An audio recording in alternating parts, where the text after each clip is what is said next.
আজকে আমি হাঁটতে হাঁটতে খামার পিছিয়ে দেখি ছোট ভাই বসে আছে। ছোট ভাইকে বললাম, কিরে তুই এখানে কেন? বলে যে ভাইয়া কামরাঙ্গা খাবো, আর শুধু খাবেই না, বলে মাখিয়ে দিতে হবে। তো এইটা হলো আমাদের কামরাঙ্গা গাছ, আর এখন এই গাছ থেকেই আমরা কামরাঙ্গা পেরে সোজা মাখিয়ে খাবো। তো চলেন দেখতে থাকি কোথায় কোথায় কামরাঙ্গা আছে। তো আমি এদিক ওদিক দেখতে থাকলাম যে কি কোন জায়গায় কামরাঙ্গা পারা যায়। তো আপনাদেরকেও দেখাচ্ছি, দাঁড়ান। ওই দেখুন একটা কামরাঙ্গা দেখা যাচ্ছে।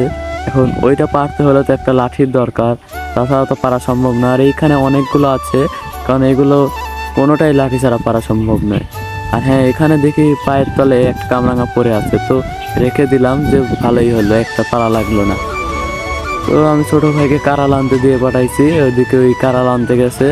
কারাল ছাড়া তো পারা সম্ভব না। আর এখানে ভালো লাঠি কোথাও নেই। এখানে কি বলবো, এই গাছের কালার আর কামরাঙ্গার কালার এক হওয়ার কারণে বোঝাই যাচ্ছে না কোনটা পাতা আর কোনটা কামরাঙ্গা। ওই যে একটা লুকি দিতেছে, তাও ভাই একটা কাছে এমন কিছুই নেই। তো ছোট ভাই আমার কারাল নিয়ে চলে আসে। এইটার আমরা গ্রামের ভাষায় কারাল বলে, আপনাদের ওইখানে কি বলে ওইটা কমেন্টে জানাবেন। আর হ্যাঁ, এখন আপনারা দেখতে পারতেছেন আমরা পারতে যাচ্ছি, তো আপনাদেরকেও দেখানোর চেষ্টা করতেছি।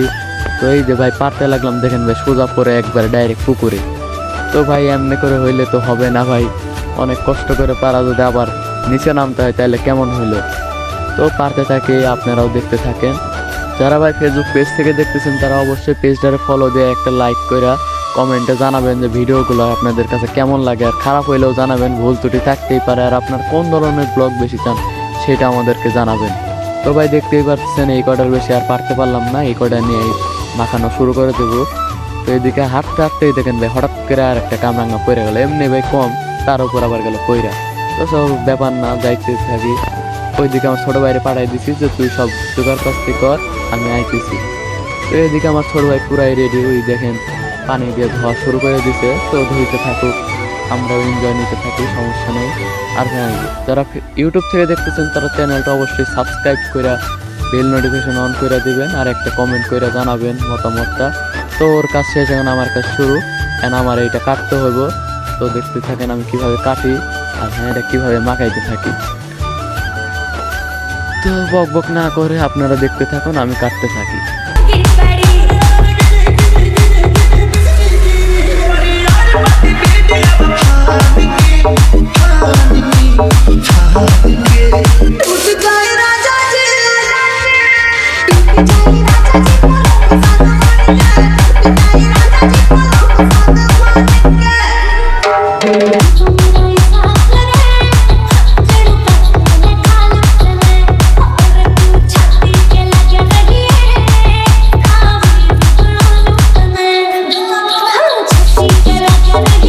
তো এখন প্রায় কাজ শেষ, এখন শুধু লবণ আর গোড়ামরিচে মাখানোর পালা।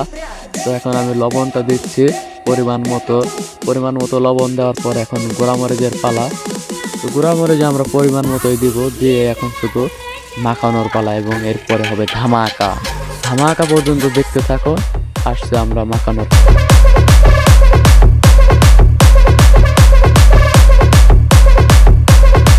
এইটা হলো ফাইনাল রেজাল্ট। আপনাদের কাছে কেমন লাগতেছে সেটা কমেন্টে জানাবেন। আমার কাছে তো ভালোই লাগতেছে ভাই, কাছে থেকে দেখাচ্ছি। তো এখন টেস্ট করার পালা। তো এইগুলো আমি আমার ছোটো ভাইরে দিয়ে আগে করে, কারণ ওই খাওয়ার জন্য বায়না ধরছিল। ছোটো ভাই খাইতেছে আর বলতেছে ভাই সেই ঝাল। তো ঝাল হইলে কি, ঝাল ছাড়া কি ফলমূল খায় মজা আছে? তো আমিও টেস্ট করলাম, দেখলাম ভালোই ঝাল আসলেই। তো এইদিকে খাইতে আসি তো খাইতে ভাই ভালোই লাগতেছে, পুরাই ওয়াও, অমৃত, কি আর বলবো ভাই। এদিকে ছোট ভাই আমার বলতেছে সেই স্বাদ। আর সেই স্বাদ হবো না কে, মাখাইছে কে দেখতে হবো না? ঠিক আছে ভাই, তো খাইতে থাকি। আর হ্যাঁ, আপনারা কোন ধরনের ব্লগ চান সেটাও আমারে জানাবেন, আমরা চেষ্টা করব সেই ধরনের ব্লগ দেওয়ার। যেহেতু আমি এইসবে নতুন, তাই আমার অনেক ভুল ত্রুটি থাকতে পারে, সেইগুলো ক্ষমার দৃষ্টিতে দেখবেন। এই দিয়ে কিন্তু আমার ছোটো ভাইয়ের কিন্তু অনেক অন্য লেভেলের ঝাল লাগছে, কিন্তু বুঝাইতে পারতেছেন, কিন্তু আমি ঠিকই বুঝতে পারছি যে ওর ঝাল লাগছে। এদিকে তার ভয়াবহ অবস্থা। তো এইদিকে কিন্তু আমাদের কামরাঙ্গা প্রায় শেষের দিকে। তো এক প্রকার আমাদের মধ্যে প্রতিযোগিতা চলতেছে, কে আগে খেয়ে শেষ করতে পারে। তো এইদিকে ঝালের কারণে সে আস্তে আস্তে নিতেছে, কিন্তু ভাই আমার কাছে এগুলো কিছুই না। দেখেন ভাই, ওর চোখ দেখলেই কিন্তু বোঝা যায় কি লেভেলের ঝাল লাগছে, তারপরে বলতে হবে ভাই সেই স্বাদ। তো আমিও সেই স্বাদ করতে করতে খায়া পুরাই শেষের দিকে। তো এই দিক শেষের পরে আমার আর খাইলাম না, বললাম তুই খাই এইটুক যা। তো এই খাইতে থাকলো। তো ভাই আজকের মতো এইটুকুই।